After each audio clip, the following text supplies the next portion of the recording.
All right, Bears Nation, this is a bomb that just dropped from Hollis Hall. Joey BOSA is one step away from wearing navy and orange, but I'm going to tell you why signing him to the wrong contract would be a huge mistake for Caleb Williams' future.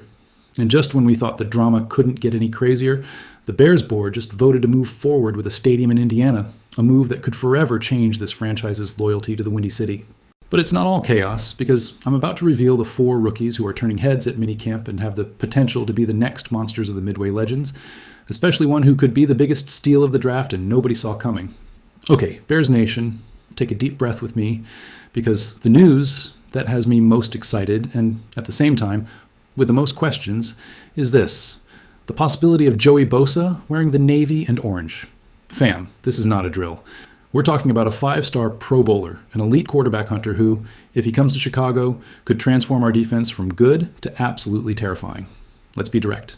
BOSA had a disappointing 2025 season with the Buffalo Bills, 5 sacks in 15 games, and what's more concerning, 0 in his last 5 matchups, including playoffs. Yes, I know, those aren't the numbers you expect from a player of his caliber, but this is where deep analysis comes in, not a superficial reading of statistics. A player like BOSA, even in a down year, remains a constant threat. His mere presence on the field alters the protection schemes of any offensive coordinator. He demands double teams, reroutes run plays, and creates opportunities for his teammates. The Bears' need for another elite edge rusher is undeniable. Montez Sweat is a monster, a game wrecker on his own. But for our defense to reach its full potential, we need someone equally disruptive on the other side. Someone who complements Sweat, who doesn't allow opposing quarterbacks to escape one side, only to fall into the clutches of the other. Constant pressure from both ends is the holy grail of any NFL defense, and it's what Matt Eberflus seeks for his scheme. We've seen flashes from Austin Booker late last season, and there's hope in Dio Odeyingbo and Shamar Turner. But let's be honest, Odeyingbo and Turner are coming off serious injuries, Achilles and ACL, respectively. Their return to optimal form is an unknown, and the NFL waits for no one. We cannot depend on if they recover. We need certainty, we need immediate impact. And Joey BOSA, even with his recent issues, offers that at a level few players can match. So why haven't we signed him yet? That's the question that gnaws at me. There are several explanations, and this is where my analysis becomes critical. The simplest: maybe the Bears aren't interested, but that seems foolish to me. Ryan Poles has proven to be an aggressive and astute GM. If there's an opportunity to improve the roster with generational talent, he's going to explore it. The fact that they brought in AJ Epinesa for a workout shows that they are not 100% happy with what they have on the other side of Sweat. That's a clear signal. The second explanation, and the most likely, is money. Spot Rekout Project's a 2-year, $27.4 million deal for BOSA.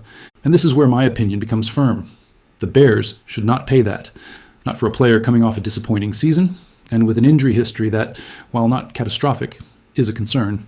Paying BOSA as if he were the BOSA of his prime, without taking into account his recent performance and health, would be a colossal mistake. But here's the key, fam. A 1-year contract for half that annual value, that could be interesting. A prove-it deal for BOSA, where he can prove he's healthy, that he can return to his elite level, and that he's the missing piece in our defense. If BOSA is willing to accept such a contract, with performance-based incentives, Ryan Poles should go for him without hesitation. The risk would be minimal, and the reward potentially massive. Imagine this: Montez Sweat and Joey BOSA lined up on the ends. The nightmare of any offensive line. Opposing quarterbacks would have nowhere to hide. The constant pressure they would generate would open up opportunities for our linebackers and our secondary. Sacks would increase, turnovers would skyrocket, and our defense would become one of the most feared in the league. This isn't just hype, it's a tactical reality. Pressure on the quarterback is the most important factor in modern NFL defense. My opinion is that Ryan Poles should go for BOSA, but only on his terms. A short contract with performance-based incentives. If BOSA is willing to accept that, it would be a masterful move. We would have an elite pass rusher at a reasonable price, and if it works out, our defense would become one of the most feared in the league. If it doesn't work out, the risk is minimal. The Bears' window of opportunity is opening, and adding a piece like BOSA, even with its risks, could be the final push we need to reach the Super Bowl. The criticism here is not towards BOSA as a player, but towards the risk management that Poles must exercise. We cannot fall into the trap of paying for the name rather than for the expected performance. But if the negotiation is intelligent, if the price is right, then the addition of BOSA is not just a luxury, it's a strategic necessity for a defense that aspires to be dominant. The possibility of having 2 of the best edge rushers in the league is something that doesn't come around every day, and Poles must be ready to capitalize on it if the conditions are right. This move could be the difference between being a good team and being a championship contender. Okay, Bears Nation, I need you to take a deep breath with me. Because the news of the day, the one that's making the foundations of Halas Hall shake, is this. The Chicago Bears have voted to advance with plans for a stadium in Hammond, Indiana. Yes, you heard that right. Indiana. This isn't just locker room talk. This is a formal step, a strategic move that could forever change this franchise's relationship with the city of Chicago. Let's put this into perspective. The Illinois legislature just closed its spring session without even touching a bill that could have given the Bears a clear path to a new stadium in Arlington Heights, or even in Chicago. They didn't even consider it. And meanwhile, the Bears, with the patience of a hibernating bear, have been working in silence, and now, boom, the board of directors votes to move forward in Indiana. What does this mean? It means the McCaskey family and Ryan Poles are fed up, bro. They're tired of the politics, the empty promises, the lack of a concrete plan in Illinois. They've been trying for years to build a future for this franchise, a state-of-the-art stadium that's not just a home for the Bears, but an economic engine for the region. And if Illinois doesn't give them the tools, they're going to go where they can find them. Mike Florio, who's not exactly a Bears fan, but he's a guy who knows how the NFL moves, believes this is all a negotiating tactic. He says it's a bluff to pressure Illinois. And look, it could be. But when you see the Bears making such concrete, formal moves, like a board of directors vote, this no longer sounds like a simple bluff. This sounds like they have a very, very real plan B. And Hammond, Indiana, is ready to welcome them. The Lake County Council is thrilled, although they still have to pass the necessary taxes for the project. But the key difference is, in Indiana, there's political will. There's a path. In Illinois, it seems there are only obstacles, and a political class that can't see beyond their own noses. People are talking about profit over loyalty. And yes, in a way, it's true. The Bears are a business, and like any business, they need stability, they need a long-term plan. If Chicago can't offer that, why should they stay? It hurts, I know. As a fan, it hurts to think of the Bears outside of Illinois. But as an analyst, I have to say I understand the logic. This isn't just a stadium, fam. It's the identity of the franchise. It's the financial future. It's the ability to compete with the big teams in the league that have top-tier facilities. If the Bears move to Indiana, it's not because they hate Chicago. It's because Chicago, or at least its politicians, hasn't given them a reason to stay. And that, bro, is a tragedy. And this is where my opinion becomes more critical. The inaction of the Illinois legislature is not just a political failure. It's a betrayal of the NFL's most loyal and passionate fan base. How is it possible that a franchise with the history and legacy of the Bears is treated with such disdain by its own state representatives? The answer is simple and painful. Local politics, vested interests, and short-sightedness have hijacked a decision that should be strategic and far-reaching. The argument that the Bears are asking for public money is a fallacy that is repeated ad nauseum. What they are asking for is fiscal certainty, a predictable framework for a massive investment that they themselves are willing to largely finance. They are not asking for a blank check. They are asking for the conditions to make their investment viable. And when that viability is denied, not for lack of funds, but for a tangle of bureaucracy and power struggles, frustration turns into a business decision. Let's think about the economic impact that a new stadium and entertainment district in Arlington Heights, or even a new site in Chicago, could have generated. Thousands of jobs, tax revenue from tourism, year-round events, not just game days. It's an economic development opportunity that Illinois is letting slip away. And what's worse, it's handing it on a silver platter to a neighboring state that understands the value of these investments. The narrative that the Bears are the bad guys for wanting a new stadium is absurd. Soldier Field is the smallest stadium in the NFL, outdated in many respects, and with severe limitations for generating modern revenue. The Bears cannot compete financially with teams that have state-of-the-art stadiums, with luxury suites, massive sponsorships, and integrated entertainment districts. It's a matter of survival in today's league. And the irony of all this is that if the Bears leave, the city of Chicago will not only lose the franchise, but will also be left with the debt of Soldier Field, a debt that the Bears did not create and refused to assume. It's a lose-lose situation for Chicago, all because of political intransigence. My fan heart screams that the Bears must stay in Chicago. My analytical mind tells me that the McCaskey family is doing the right thing for the long-term survival and success of the franchise. And that, bro, is a bitter pill to swallow. Loyalty is a value. But in the business world of the NFL, economic viability and future vision are what dictate the path. And right now, Indiana is offering that path with a red carpet, while Illinois continues to put up barricades. This is not child's play, fam. It's the future of one of the most historic franchises in the NFL. And if Illinois politicians don't wake up, history will be written in Hammond, Indiana, and not in the Windy City. And that, for me, is a monumental failure of leadership. Okay, let's switch gears from the stadium drama to something that gives us pure hope and hype. Our rookies. Mandatory minicamp is here, and there are 4 names that, if they develop as we expect, could catapult our Bears to another level in 2026. First, let's talk about Logan Jones, our center. This kid is key. Yes, we have Garrett Bradbury, a veteran, but he's not the long-term answer. If Jones can start from day one, the Bears' offensive line, which is already dominant, becomes even more terrifying. And if Jones proves he can be the guy, who knows? Maybe Bradbury becomes a valuable trade piece. Ryan Poles is always thinking about value. The importance of Logan Jones cannot be overstated. The center is the brain of the offensive line, the one who makes the calls, the one who reads defenses, and the one who sets up protection.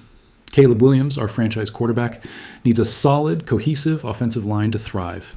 If Jones can make that leap in quality and be a reliable starter from the outset, he will not only free up Bradbury for a potential trade, but also give Williams the confidence and time he needs in the pocket. This is crucial for Caleb's development and for Ben Johnson's offense. A rookie center performing at a high level is a luxury, and if Jones achieves it, the Bears' offense will be even more explosive.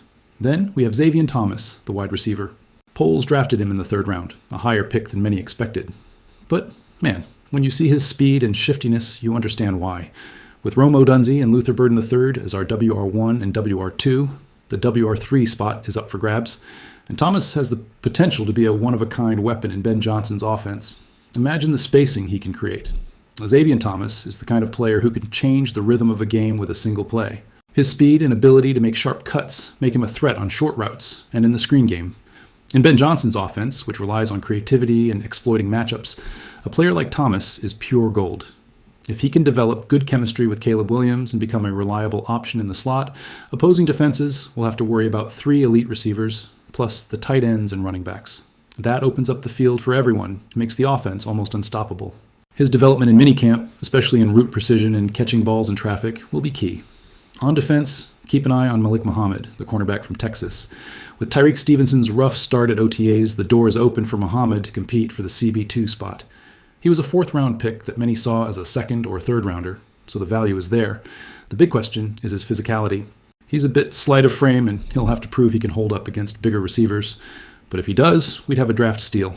The Bears' secondary needs depth and talent. Jalen Johnson is a lockdown corner, but we need another reliable cornerback on the other side. If Malik Muhammad can take that step and compete for a starting spot, Matt Eberfliss's defense will become even more formidable. His ability to read routes, his agility, and his instincts are impressive. The challenge will be his physique, as mentioned. NFL receivers are big and strong, and Muhammad will have to prove he can withstand contact and be effective in press coverage. If he succeeds, his value as a 4th-round pick will skyrocket, and the Bears' defense will have a key piece for the future. And finally, Jordan Vandenberg, the defensive tackle. The hype for this guy is through the roof at Hollis Hall. He's a rare combination of speed and size, a tremendous athlete. If his technique catches up with his physical gifts, he could very well be the biggest steal of his entire draft class. Don't expect him to dominate minicamp immediately.